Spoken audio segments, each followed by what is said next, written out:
코로나19 신규 확진자 2,520명으로 이틀째 2,000명을 넘었습니다. 네, 일상회복 방역을 진단하는 주요한 지표죠. 위중증 환자 수도 473명으로 하루 만에 다시 역대 최다를 기록했습니다.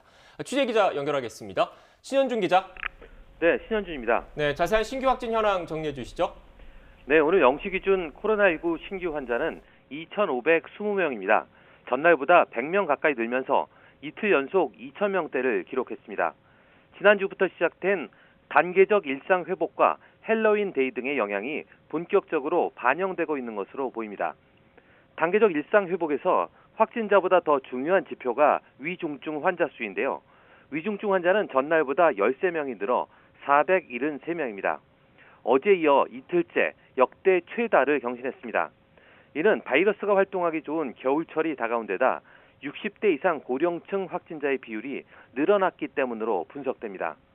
코로나19 관련 사망자도 21명이 늘어 누적 3,033명입니다. 위중증 환자가 커지면서 피해 규모도 커지고 있는 겁니다. 감염 경로를 보면 국내 발생이 2,494명, 해외 유입이 26명입니다.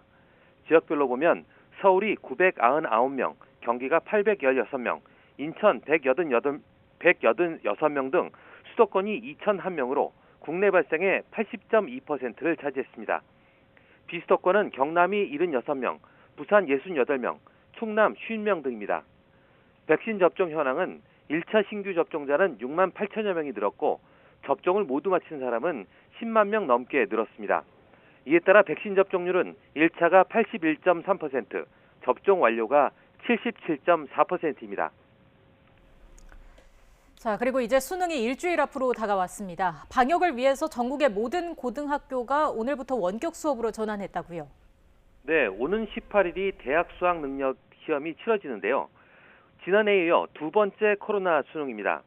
교육부는 수능 방역을 위해 2주 전인 지난 4일부터 특별 방역 기간을 설정했고 수능 일주일 전인 오늘부터는 전국의 모든 고등학교를 원격 수업으로 전환했습니다.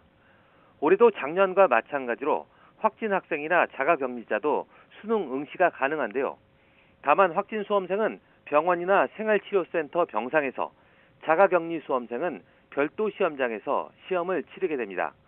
이를 위해서 전국 병원과 생활치료센터 31곳에 병상 383개를 확보했는데 이 가운데 219개 병상이 확산세가 심각한 수도권 지역입니다. 자가격리 수험생을 위해선 112곳에 별도 시험장 620실을 확보해 총 3,099명이 응시가 가능합니다. 앞서 유은혜 부총리 겸 교육부 장관은 지난 9일 기준 확진 수험생이 66명, 자가격리 수험생이 12명이라며 확진자나 격리자 증가에도 대비하고 있다고 밝혔습니다. 올해도 시험장에서는 수험생들은 반드시 마스크를 착용해야 합니다. 신분 확인 때는 잠시 마스크를 내려 감독관에게 얼굴을 보여줘야 합니다. 칸막이는 작년과 달리 점심시간에만 설치하는데 2교시가 끝나고 수험생이 직접 책상에 설치한 뒤 식사 뒤에는 접어서 반납해야 합니다. 수능 당일 수험생들은 오전 6시 30분부터 시험실에 들어갈 수 있고 8시 10분까지는 입시를 모두 마쳐야 합니다. 특히 입실 전에 체온 측정과 증상 확인 같은 절차가 있는 만큼 여유 있게 시험장에 도착하는 게 좋습니다. 지금까지 사회 2부에서 YTN 신현주입니다.